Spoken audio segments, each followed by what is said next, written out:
अस्सलाम वालेकुम। आई मफरा से आप मोहल एडवोकेट। आज जो हमारा टॉपिक है वो है कि जुडिशरी एग्ज़ाम में आपने पेपर कैसे सॉल्व करना है, पेपर को अटैम्प्ट करने का सबसे बेस्ट वे क्या होता है, वो आज हम डिस्कस करेंगे।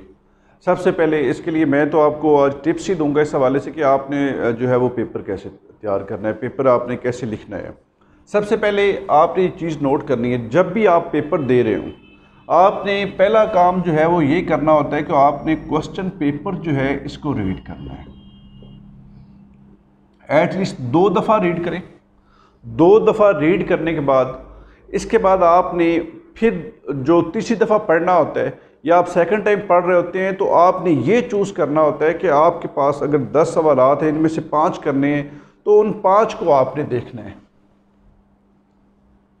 चूज़ क्वेश्चन करने।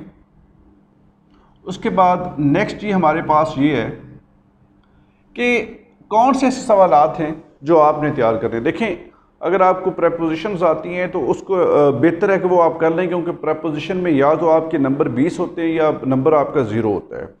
इसलिए वो सवालात आपने चूज़ करने हैं जो आप समझते हैं कि आपको सबसे बेस्ट आते हैं।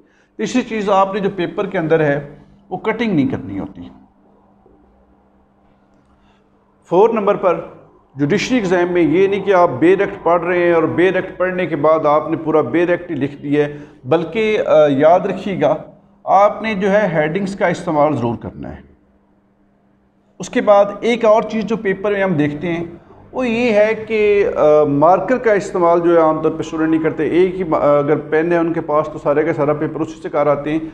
आपने जो है याद रखिएगा मार्कर का इस्तेमाल ज़रूर करना है और साथ में आपने बॉल पेंट इस्तेमाल कर रहे हैं, पेन कर रहे हैं, अगर पेन कर रहे हैं तो वो सबसे बेस्ट है। अब इसमें याद रखिएगा मार्कर है और पेन का इस्तेमाल आपने ज़रूर करना है। अगर पॉइंटर कर रहे हैं तो वो सबसे बेस्ट है, लेकिन जब आप सवाल लिखते हैं या हेडिंग देते हैं तो उसमें ये आपका डिफरेंस जो है ये ज़रूर होना चाहिए। छठी चीज़ जो आती है पेपर अटैम्प्ट करते वक्त वो ये आती है कि आपने टाइम मैनेज करना होता है कि एक क्वेश्चन को कितना टाइम देना चाहिए। अब एक चीज़ मैं आपको और बता दूं, देखते हम ये कि पहले 2 सवालात या 3 सवालात पर ही जो है 2.5 घंटे गुजार देते हैं और आखिर में जो आधा घंटा बचता है उसमें 2 सवालात करते हैं। ये पेपर मैनेजमेंट जो है ये आपकी तब हो सकती है जब आप बार बार लिखते हैं। और लिखने के लिए भी एक है कि आपके पास राइटिंग स्किल होनी चाहिए। आम तौर पे ऐसा होता है कि स्टूडेंट्स जो हैं वो लिखते नहीं है, पेपर में जाके लिखते हैं तो तब उनके लिए बहुत ये प्रॉब्लम क्रिएट करता है। उसके बाद नेक्स्ट जो हमारे पास नेक्स्ट इसके लिए टिप है वो ये है कि अगर ये जो एक बड़ी प्रॉब्लम हम देखते हैं कि आम तौर पे जो स्टूडेंट्स हैं ये गलत जजमेंट्स लिखाते हैं।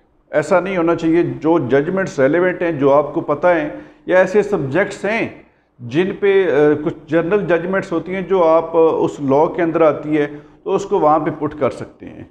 कोशिश करें कि जो जजमेंट्स हैं ये लैंडमार्क्स जजमेंट हों, लैंडमार्क जजमेंट। उसके बाद नेक्स्ट जो चीज़ है वो आपने लिखना ऐसे है कि जो क्लियर हो, क्लियर राइटिंग हो आपकी, ये पता चल रहा हो कि आप लिख क्या रहे हैं। उसके बाद नेक्स्ट जो 10 पे है वो ये है कि आपने रेलेवेंट लिखना है, क्योंकि रूटीन के अंदर ये है कि अगर आप कोशिश कर रहे हैं कि हम सिर्फ़ और सिर्फ पेजेस जो हैं वो भर दें तो इससे याद रखिएगा कुछ भी नहीं होता, उल्टा जो है रिज़ल्ट जो है वो बैड आता है। उसके अलावा एक और अहम बात जो मैं आप सबसे आपको बताना चाह रहा हूँ 11 नंबर पे है, वो याद रखिएगा, वो ये है कि आपने जो भी पेपर आप कर रहे हैं उसके अंदर आपने एक चीज़ ज़रूर देखनी है और वो ये है कि ये आपने सोच के लिखना है कि एग्जामिनर हमसे पूछ क्या रहा है और हमने उसको जवाब क्या देना है। यानी इसे हम कहते हैं करेक्ट आंसर। जैसा कि आपको पता है कि हमारी मेन हेडिंग क्या है कि how to save judiciary exam paper. अगर ये सारी चीज़ें आप मद्देनज़र रख के तैयार करते हैं ना पेपर, और ये पेपर आप सॉल्व करने की कोशिश करते हैं तो आपकी कामयाबी जो है ये 100% होती है। और बाकी जो आपके सवालात होंगे वो आप मुझे कॉल करके पूछ सकते हैं। आप मेरा नंबर नोट कर लें 0345464423। इसी के साथ ही मैं आपसे इजाज़त चाहता हूँ। अल्लाह हाफिज़।